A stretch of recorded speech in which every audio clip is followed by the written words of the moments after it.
Voilà, bonjour à tous et à toutes. Très content d'être là avec vous, de participer à ce temps de renouvellement dans la communion de l'Esprit Saint. C'est un thème certainement qui a été inspiré par l'Esprit dans le cœur de toute l'équipe organisatrice. En effet, nous réalisons que le Saint-Esprit n'est pas qu'une puissance, mais le Saint-Esprit est bel et bien une personne. Et il est important que nous puissions vivre cette communion avec l'Esprit de Dieu. Et nous croyons que tout a été créé par la parole et par l'Esprit. Rien de ce qui a été fait n'a été fait sans le Saint-Esprit et sans la parole. Et ce matin, nous voudrions encore nous laisser conduire par l'Esprit de Dieu, laisser l'Esprit embraser nos cœurs et nous entraîner de l'avant. Alléluia. Le thème qui a été retenu pour ce Run Impact 2025, l'église de la Pentecôte à l'église d'aujourd'hui. Voici ce que j'aimerais poser comme question à chacun d'entre nous et à moi-même en premier. Je me le suis posé. Est-ce que nous voyons une différence entre l'église des Actes des Apôtres ou bien l'église primitive et celle d'aujourd'hui? Est-ce que nous pouvons dire actuellement nous avons les mêmes résultats? Ou bien il y a un désir dans notre cœur de voir davantage parce que nous croyons que Dieu est plus que nous avons vécu jusqu'à ce jour. Il y a encore des choses à recevoir de lui. Dieu est le Dieu illimité en puissance et il est capable d'agir au-delà de ce que nous pourrions penser, même demander. Ma question est celle-ci par rapport au thème choisi. Quelle était la place et le rôle du Saint-Esprit au sein de l'Église primitive? Et je constate que le Saint-Esprit, mes frères et sœurs, avait une place prépondérante et jouait réellement un rôle prépondérant dans la vie des premiers chrétiens et au sein de l'Église primitive. Le Saint-Esprit avait la première place, il avait le rôle principal. Et j'apprécie ces expressions qui nous parlent de cela. Par exemple, selon que l'Esprit leur donnait de s'exprimer. C'est l'Esprit qui donne la manière de s'exprimer. C'est l'Esprit qui dirige. Et dans Acte 8, verset 29, l'Esprit dit à Philippe, « Approche-toi de ce char. » L'Esprit donne la direction. Dans Acte 9, verset 19, l'Esprit dit à Pierre, après que ces trois hommes venus de chez Corneille sont arrivés, donc descends avec eux. Il y a donc l'Esprit qui donne les directives et qui donne les conseils. L'Esprit doit être le Seigneur au milieu de nous. Et l'apôtre Paul, avec raison, pouvait dire, or, le Seigneur, c'est l'Esprit. Alléluia. Et le Saint-Esprit est au milieu de nous. Il n'est pas là seulement pour dire qu'il est là, mais lorsque le Saint-Esprit est là, alors il y a des choses qui se produisent. Dieu agit, Dieu se manifeste. Dis à ton frère qui est près de toi, à côté de toi, qu'il n'est pas l'acteur principal d'une réunion. Et souvent je dis à l'église, je ne sais pas comment cette réunion va se dérouler, personne ne sait, moi non plus, je ne sais pas comment. On a organisé, on a décidé, mais nous avons besoin de laisser l'Esprit prendre en main la direction de nos réunions. Il en est le Seigneur, alléluia. Et nous ne savons pas comment les choses vont se dérouler. Nous voulons nous laisser gagner par l'Esprit de Dieu. Et je crois que Dieu veut renouveler l'Église ce matin. Dieu veut la fortifier. Donnons, mes frères et sœurs, plus de place à l'Esprit de Dieu et nous allons voir des choses que nous n'avons jamais vues. J'aimerais vous parler premièrement de la place du baptême du Saint-Esprit au sein de l'Église primitive. Le baptême du Saint-Esprit n'était pas une option pour l'Église, mais c'était une nécessité absolue, pour ne pas dire un impératif. Il fallait que les chrétiens soient baptisés du Saint-Esprit. En quelque sorte, c'était l'aspiration de chaque chrétien et les disciples en premier. ils ne pouvaient pas concevoir une vie spirituelle sans être baptisés du Saint-Esprit. Y a-t-il au milieu de nous des frères et sœurs qui ne sont pas encore baptisés du Saint-Esprit? Non pas pour vous juger, non pas pour vous condamner, non pas pour vous tirer dessus, mais pour vous aider dans cette démarche de la foi. Alors que ces personnes se manifestent, on aura l'occasion de prier pour vous tout à l'heure, afin que Dieu vous renouvelle, vous baptise dans le Saint-Esprit. On ne peut pas concevoir une vie spirituelle sans le baptême dans le Saint-Esprit. La Bible dit ceci, que les disciples attendaient la promesse du baptême du Saint-Esprit. On va lire ensemble dans Actes, chapitre 1er, versets 4 à 5, s'il vous plaît.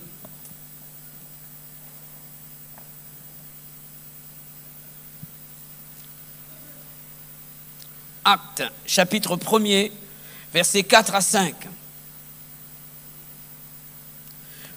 Comme il se trouvait avec eux, il leur recommanda, et c'est Jésus qui s'exprime ici, de ne pas s'éloigner de Jérusalem, mais d'attendre. J'aime bien ce mot. Parfois on est trop pressé et on n'attend pas et on part sans Dieu, on décide sans Dieu, on choisit sans Dieu. Et ici, il est dit ceci, voici l'ordre du Seigneur, il est dit, le Seigneur leur demande de ne pas s'éloigner. Et parfois, on s'est éloigné trop vite de la présence de Dieu. Et on n'a même pas reçu, on a agi sans lui. Et ici, il est dit, il leur recommanda de ne pas s'éloigner de Jérusalem, mais d'attendre ce que le Père avait promis, ce que je vous ai annoncé, leur dit-il. Car Jean le Baptiste a baptisé d'eau, mais vous, dans peu de jours, vous serez baptisés du Saint-Esprit. Qu'est-ce qu'on fait? Les disciples, ils ont attendu. Alléluia.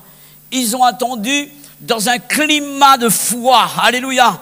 Car il nous faut la foi pour recevoir de Dieu. La Bible dit ceci, que les promesses de Dieu, les héritiers des promesses de Dieu le sont par la foi. Il y avait une soif dans le cœur de ces premiers chrétiens, des disciples, des apôtres, parce qu'ils ont vu sur leurs yeux Jésus être rempli du Saint-Esprit et le résultat d'une vie spirituelle remplie de l'Esprit de Dieu. Et ils étaient là dans l'attente de la foi. Et c'était une promesse de Dieu et ils s'attendaient à recevoir de lui le baptême du Saint-Esprit. Et c'est ce qui s'est passé le jour de la Pentecôte. Et la Bible nous montre que ces personnes attendaient dans la prière. Amen. Dans la prière. On va continuer la lecture dans Actes 1er, versets 12 à 14. Alors, ils retournèrent à Jérusalem de la montagne appelée des Oliviers, et qui est près de Jérusalem à la distance d'un chemin de sabbat. Quand ils furent arrivés, ils montèrent dans la chambre haute où ils se tenaient d'ordinaire. C'était Pierre, Jean, Jacques, André, Philippe, Thomas, Barthélemy, Matthieu, Jacques, fils d'Alphée, Simon le Zélote et Jude, fils de Jacques, tous d'un commun accord, persévéraient dans la prière avec les femmes et Marie, mère de Jésus, et avec les frères de Jésus. Amen. Il y avait une attente dans la prière. Et c'est ce que Jésus a pu dire concernant la réception du baptême dans le Saint-Esprit. Luc chapitre 11, verset 13. Si donc méchants comme vous l'êtes, vous savez donner de bonnes choses à vos enfants, et il dira ceci concernant le Saint-Esprit, à combien plus forte raison le Père Céleste donnera-t-il le Saint-Esprit à qui? À ceux qui prient, à ceux qui le lui demandent. Et je pense que nous avons besoin, dans ce congrès, d'avoir des temps intenses de prière pour que Dieu renouvelle son Église, pour que Dieu nous renouvelle du Saint-Esprit. Et j'aimerais, après la prédication, avoir un temps avec vous dans la prière, afin de supplier Dieu d'intervenir et de renouveler son Église, de fortifier son peuple. Et voici ce que la Bible dit en ce qui concerne le baptême du Saint-Esprit. Non seulement donc il y avait une attente du cœur de ces premiers chrétiens, cette expérience, mes frères et sœurs, devait suivre directement l'expérience du salut. D'emblée, ils entraient dans cette expérience-là. Ils n'attendaient pas un mois, un an. C'était juste après le salut que les personnes étaient baptisées du Saint-Esprit. Dans Acte 2, versets 37 à 39, il est dit ceci: après avoir entendu le discours de Pierre, qui justement après le baptême du Saint-Esprit avait parlé sur ce sujet, et il est dit qu'ils eurent le cœur vivement touché, et ils dirent à Pierre et aux autres apôtres: hommes frères, que ferons-nous? Pierre leur dit: repentez-vous, et que chacun de vous soit baptisé au nom de Jésus-Christ pour le pardon de vos péchés, et vous recevrez le don du Saint-Esprit. Alléluia. Juste après l'expérience du baptême d'eau, il y avait au milieu de l'Église primitive le baptême dans le Saint-Esprit. Avez-vous reçu le Saint-Esprit lorsque vous avez cru? Comment ça se fait que vous avez cru en Jésus, vous l'avez accepté et vous n'avez pas vécu encore cette expérience? Et c'était justement le désir profond de l'apôtre Paul, amener ces chrétiens d'Éphèse à cette expérience réelle et tangible, le baptême dans le Saint-Esprit. Voici quelle fut la réponse de ces disciples d'Éphèse: nous n'avons pas même entendu dire qu'il y ait un Saint-Esprit. C'est logique que ces personnes n'étaient pas baptisées du Saint-Esprit. Ils n'ont même pas entendu parler. Personne n'avait parlé sur le sujet. Personne n'avait apporté l'enseignement. Personne n'avait créé dans le cœur de ces personnes un désir d'avoir soif. Et je pense qu'en tant que prédicateur, si nous voulons voir des baptêmes dans le Saint-Esprit, nous devons créer la soif dans le cœur des personnes en exposant la chose, en parlant du sujet, afin de voir des résultats sous nos yeux. Alléluia! Quoi de plus normal? Si on ne parle pas sur un sujet, il n'y a pas de résultat. C'est tout à fait normal. C'est tout à fait logique. Et merci de ce que nous avons encore la possibilité de parler sur le Saint-Esprit. Alléluia. Et je crois que plus que jamais, l'Église de cette génération du XXIe siècle a besoin d'une vie de plénitude dans le Saint-Esprit. Alléluia. Besoin de s'édifier par le moyen du parler en langue. Notre frère Frédéric en a parlé hier. Le baptême du Saint-Esprit, ce n'est pas un diplôme qu'on va mettre dans son séjour. Je suis diplômé du baptême du Saint-Esprit. Non, nous devons pratiquer le parler en langue. Et l'apôtre Paul, avec raison, pouvait dire ceci: je rends grâce à Dieu de ce que je parle en langue plus que vous tous. Est-ce que c'était quelqu'un qui était touché par l'orgueil en train de se mettre en avant? Non. Il avait compris, mes frères et sœurs, l'efficacité de la présence de Dieu dans une vie. Il est dit que celui qui parle en langue s'édifie lui-même. Comment puis-je édifier les autres si moi-même je ne suis pas édifié? C'est impossible. Et l'apôtre Paul dira ceci: lorsque nous sommes dans des rassemblements d'église, je préfère dire 5 paroles avec ma propre intelligence que 10 000 paroles en langue.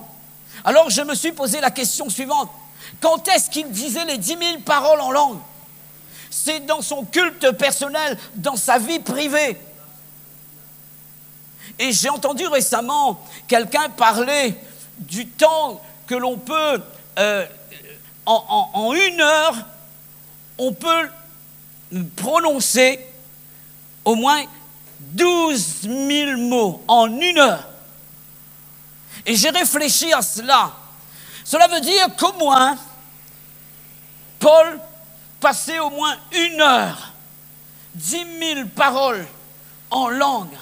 Et lorsqu'il arrivait en public, il sortait 5 paroles de son intelligence. C'était une parole remplie de puissance et de feu. Le résultat était là. Alléluia. Nous avons besoin, mes frères et sœurs, d'être remplis de l'Esprit de Dieu et de nous laisser édifier dans le parler en langue. Jésus dira dans Jean chapitre 7, verset 37, « Si quelqu'un a soif, qu'il vienne à moi et qu'il boive. » On vit en ce moment une période après le cyclone assez chaude et on boit beaucoup d'eau en ce moment. Est-ce qu'il vous est arrivé de dire, vous êtes touché par la soif, vous avez soif, vous attendez demain ou après-demain et ça va venir de toute façon. Si on a réellement soif, il faut qu'on trouve un endroit pour se désaltérer, c'est comme cela. Et Jésus dira, si quelqu'un a soif, voici ce qu'il doit faire. Qu'il vienne à moi et qu'il boive, des sources d'eau vive jailliront de son sein. Il parlait du Saint-Esprit qui n'était pas encore répandu. Et il parlait de la foi que l'on devait placer en Dieu et en la personne de Jésus pour que nous soyons remplis et renouvelés du Saint-Esprit. J'aimerais vous parler du Saint-Esprit et des dons au sein de l'Église primitive. À Éphèse, dès que les croyants ont été baptisés du Saint-Esprit, la Bible dit qu'ils ont prophétisé. Amen. Je me rappelle de cette expérience du baptême du Saint-Esprit comme si c'était hier. J'avais reçu Jésus un dimanche matin à Takabaka et ma vie a été radicalement changée, délivrée de l'alcool, délivrée de toute forme de passion. Et j'arrive chez moi, ma mère me dit, Clermont, tu n'es plus la même personne. Je commence à évangéliser le lendemain, là où je travaille, je parle de Jésus, je témoigne de Dieu, je distribue la Bible à tous ceux de mon bureau et Dieu est en train d'agir. Et j'avais entendu parler du baptême du Saint-Esprit. Et je me rappelle d'un jeune qui était dans l'armée et qui venait souvent à Saint-Pierre puisqu'il était au service militaire à Terre-Sainte. Et il m'a dit, Clermont, et je n'ai pas de voiture et à Takamaka en ce moment, donc le week-end, il y aura un temps réservé pour le baptême du Saint-Esprit. Et il me dit, mais c'est le missionnaire Cizeron qui est là. Je dis, j'ai besoin de cela justement. Et là, je me rappelle, c'était le vendredi soir. Et le frère Cizeron, quand il marchait, on dirait que c'était un pas de tonnerre. Et je le voyais marcher et il allait imposer les mains aux jeunes. Et moi, je dis, j'ai soif de Dieu. Et là, il n'a même pas touché le jeune après, le jeune avant moi. Il y avait 2 jeunes avant moi. Il n'a même pas touché les 2 jeunes. Moi, je suis baptisé du Saint-Esprit. J'explose dans le parler en langue et ça n'arrête plus. Donc, j'avais peur de perdre. Et en voiture, j'entretiens la vie de l'Esprit. Et ça a commencé comme cela. Je dis, Seigneur, j'aimerais exercer les dons spirituels. Le dimanche d'après, j'exerce le parler en langue dans l'église. J'avais une soif de Dieu, un besoin de la présence de Dieu. Je réalisais que si je voulais travailler pour Dieu, il me fallait la présence du Saint-Esprit. Alléluia. Il me fallait la présence du Saint-Esprit. Souvent, j'ai dit à l'église, si quelqu'un m'avait dit, tu serais pasteur un jour, j'aurais dit, allez raconter ça à quelqu'un d'autre, mais pas à moi.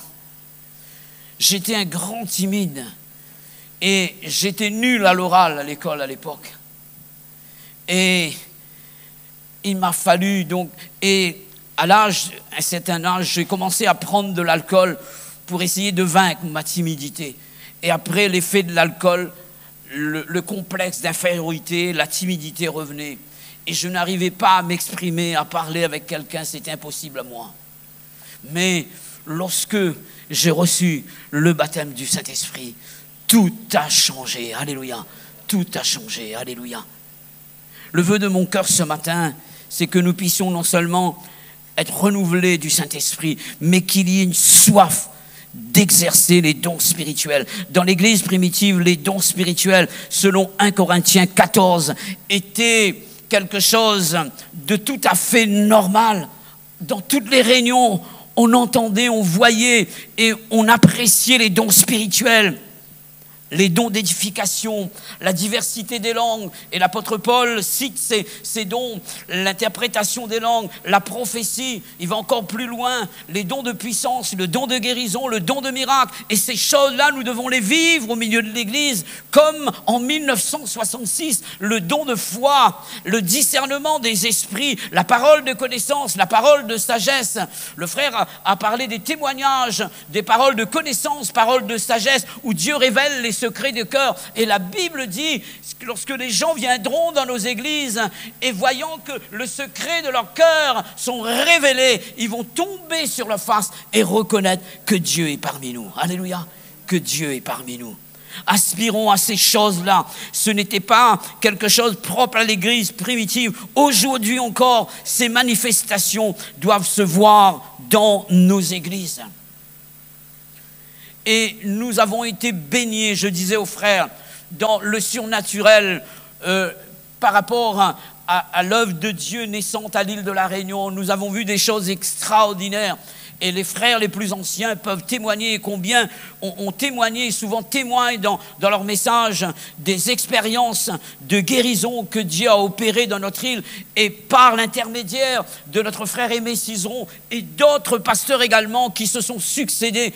Dieu n'a jamais cessé de guérir. Dieu est le même, hier, aujourd'hui et éternellement. C'est à notre niveau que le problème existe, au niveau de la réception. Et je crois que nous devons revivre ces choses que nous avons vécues, non pas de temps en temps, mais d'une manière quotidienne. Et c'est ce que je vois dans les églises primitives. Je me rappelle de ce témoignage que j'ai vécu à la Plaine des Cafres en 1993. J'arrive un mercredi soir et je vois quelqu'un dans un fauteuil roulant paralysé. Et je discute avec lui et je lui dis est-ce que tu connais le Seigneur? Il me dit oui. Et il me dit je dois m'engager par les eaux du baptême. Et je venais de prendre en main cette église. Et il me dit mais mon problème c'est que j'ai été délivré de la cigarette, de l'alcool, etc. Et maintenant, qui c'est qui va me faire descendre dans le baptistère? Et je lui ai dit, mais qui c'est qui t'a dit que tu vas descendre paralysé dans le baptistère? Est-ce que tu crois que Jésus est capable de te guérir? Il m'a dit oui. Et je me rappelle, ce jour-là, je prêchais sur Pierre. Et j'étais en train de prêcher. Et au moment où Jésus dit à Pierre, Pierre, viens. Et au même moment, il était au fond, cette personne. Je croise du regard à cette personne. L'Esprit de Dieu me dit de descendre et d'aller chercher cette personne.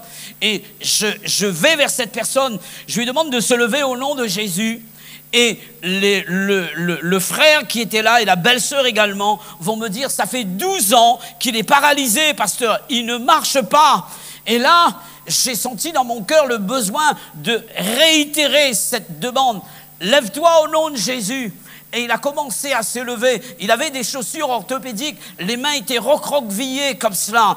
Et je lui ai demandé de se lever. Il y a des personnes qui ont vécu cela au milieu de nous. Ils peuvent témoigner de cette expérience. Et je me rappelle, il était au fond. Je lui ai demandé de marcher. Il a commencé à tituber. Il a commencé à marcher. On a fait le tour de la salle en 3 fois.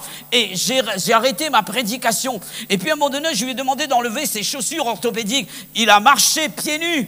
Et ses mains recroquevillées se sont ouvertes dans mes mains. Et je venais d'arriver au 23e et j'étais qu'un stagiaire et Dieu m'a porté dans la main comme cela. Et quand on voit cela, et je me rappelle ce jour-là, la bonne d'un curé était présente, elle avait les jambes, la jambe comme cela, tout enflée. Et Dieu a posé la main sur cette personne.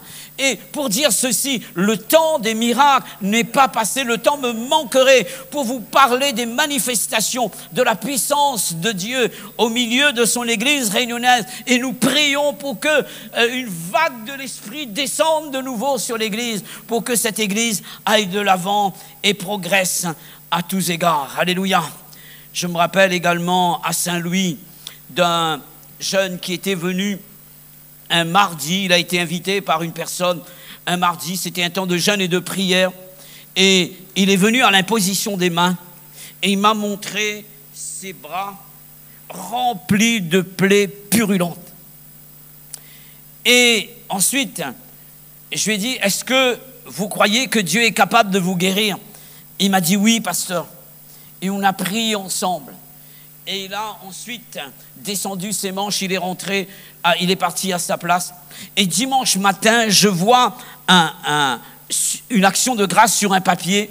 Quelqu'un a été délivré complètement au niveau de sa peau. Et moi je dis, j'avais même pas la foi. Je pense que ça doit être la foi de cette personne-là. Et je dis, moi je lui ai dit, mais je ne m'attendais pas à voir cela.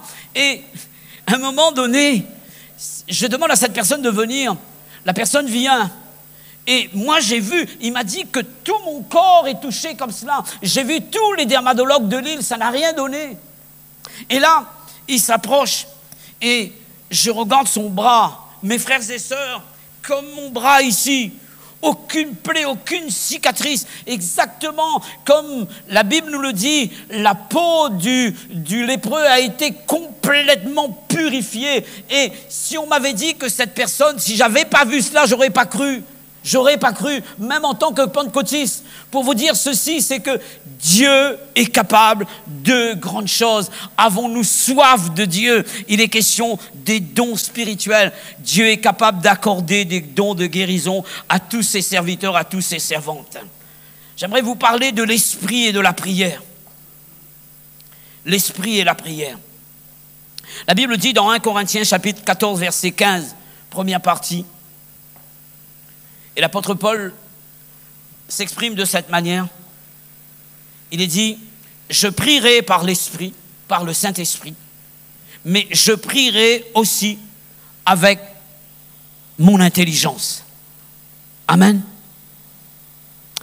Et la Bible dit, lorsqu'on parle en langue, nous disons des mystères, nous ne comprenons pas. Et en fait, personne ne peut intercepter la prière en langue.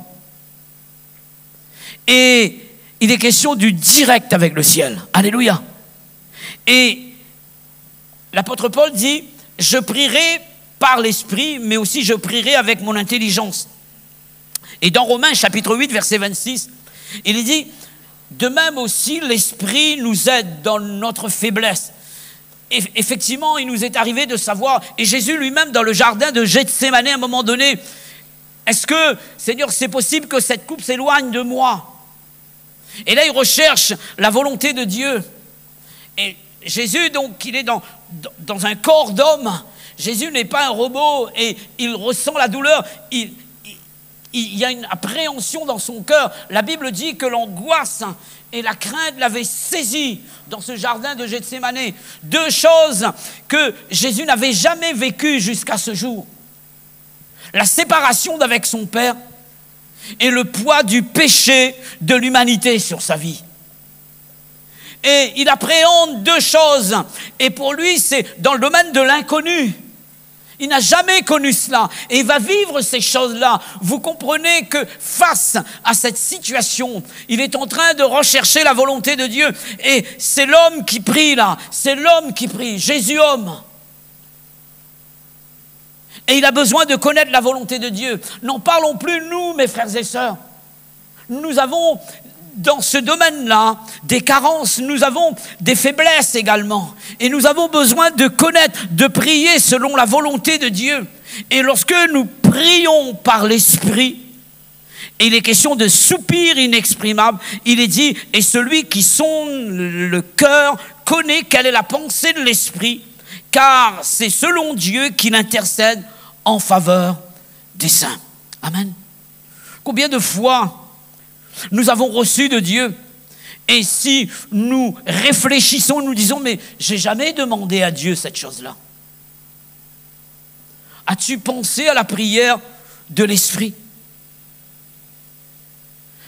Est-ce que toi, tu ne sais pas ce que tu as demandé à Dieu, mais il y a une direction de l'Esprit dans ta prière et Dieu a exaucé ta prière. Alléluia. Dieu a exaucé ta prière. La prière par l'Esprit. L'aide du Saint-Esprit dans la prière. Parfois, il nous est arrivé également de n'avoir pas réfléchi sur un sujet particulier. Et tout d'un coup, l'Esprit nous dirige. Il nous donne une direction particulière dans la prière. Je me rappelle une fois, j'étais en train de prier et j'étais là dans ma chambre et en train de parler en langue. J'ai passé du temps dans le parler en langue. Et puis à un moment donné, il y a quelqu'un qui frappe à la porte. Et c'est ma belle-sœur, elle arrive. Elle me dit, Clermont, viens prier pour mon fils. Depuis ce matin, il est malade, j'ai vu le médecin. Il n'arrête pas de pleurer. Et Dieu me dit de dire à cette personne, à ma belle-sœur, retourne chez elle, son fils est guéri. Et j'ai vu l'image de cette personne dans ce temps de prière-là. Et je suis en train de dire que, en fait, la prière, selon l'Esprit, nous permet de prier selon Dieu. Alléluia, selon Dieu. J'aimerais vous parler de l'Esprit et de la mission. Quelqu'un peut dire ceci, que toutes les occasions qui nous sont offertes dans le domaine de la mission ne sont pas obligatoirement des directions de Dieu. Et quand je regarde à ces hommes de Dieu, des Actes des Apôtres et notamment l'apôtre Paul, je vois que dans la mission, l'Esprit était présent. Alléluia. L'Esprit était présent. Acte 13, verset 2, s'il vous plaît. Nous ne pouvons pas exclure le Saint-Esprit de nos actions missionnaires.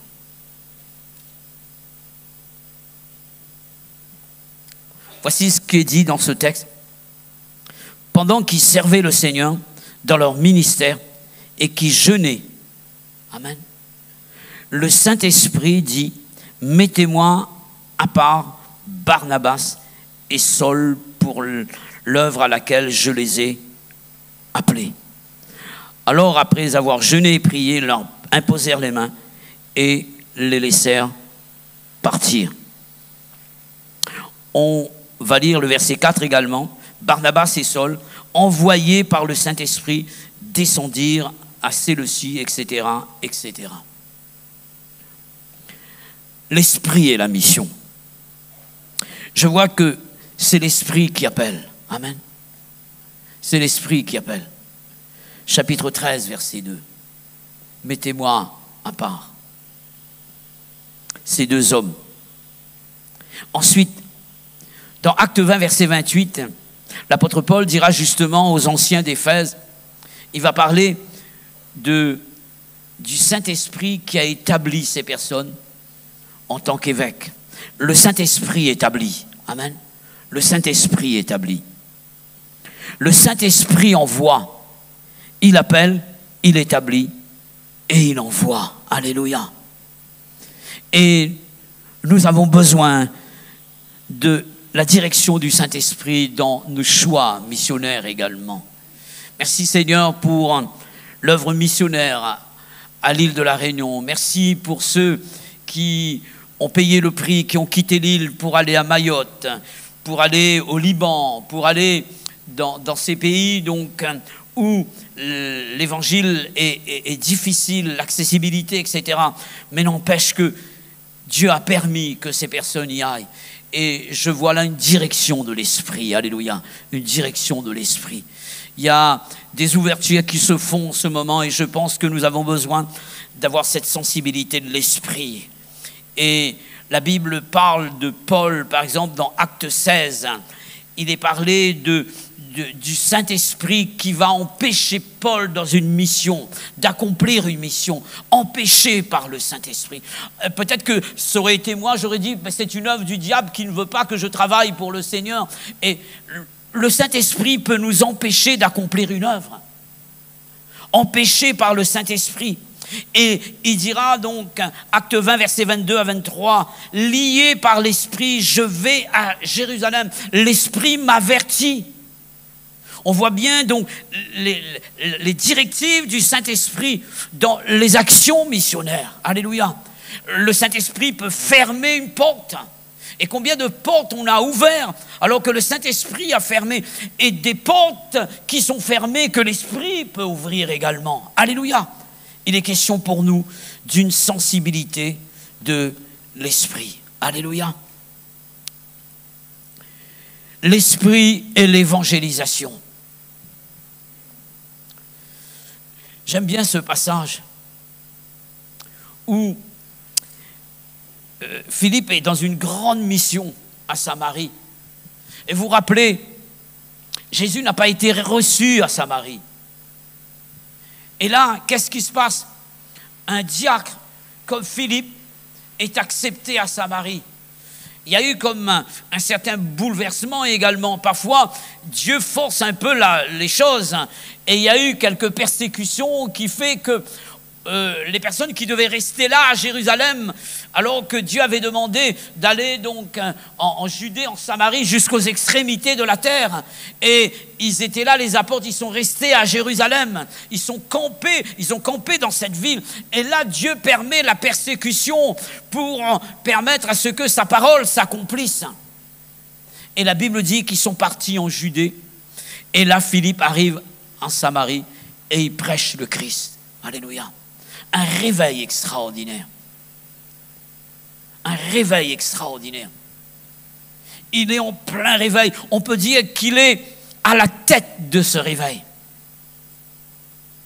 Et un ange va apparaître à Philippe pour lui dire, va dans ce lieu désert-là. Et il y a un Africain et tu dois aller le sauver. Il aurait pu dire, Seigneur, je suis en plein réveil. C'est à cause de moi que ce réveil a eu lieu en Samarie. Et là, tu me demandes d'aller dans un lieu désert pour une seule personne. La stratégie de Dieu. Il arrive et il voit un char. Et c'est un ministre qui se trouve à l'intérieur.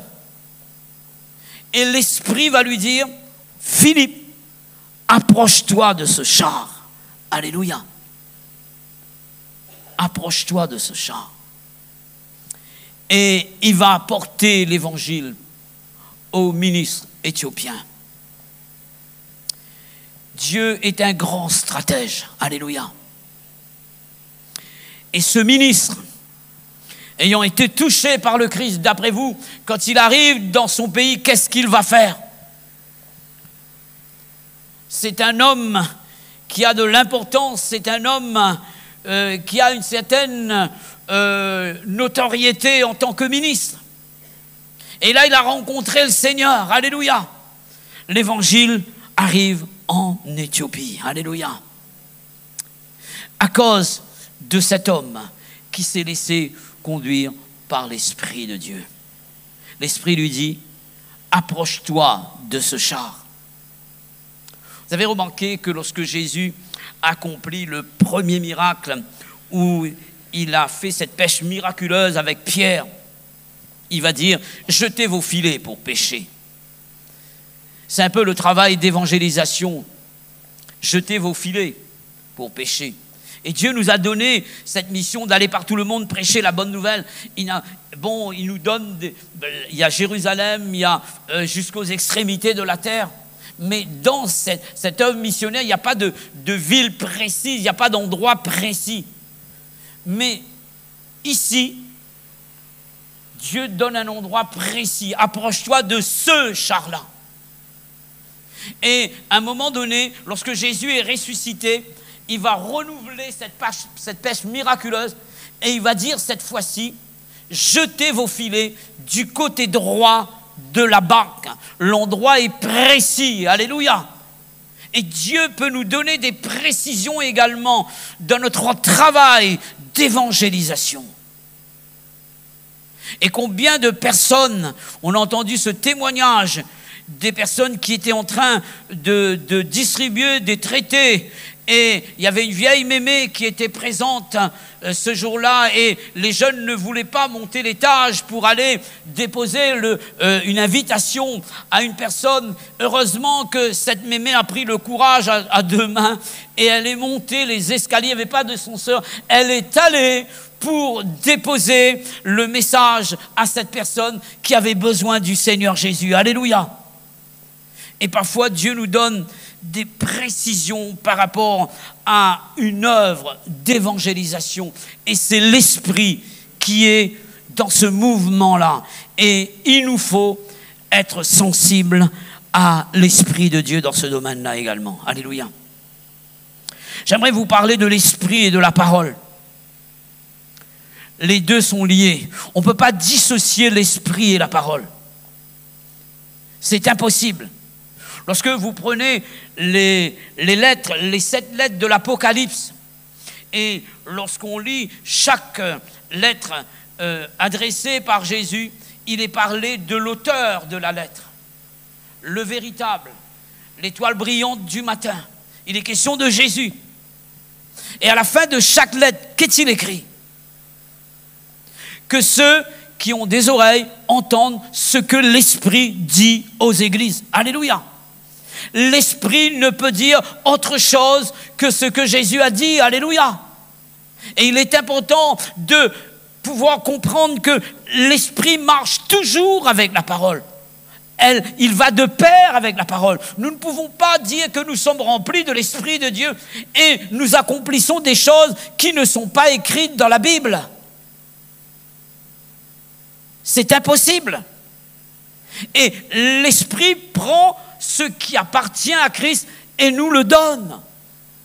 Et en ce qui concerne la parole, et je reviens à Philippe, il s'adresse à un ministre. Et voici la question qu'il va poser à un ministre. Est-ce que vous comprenez ce que vous lisez?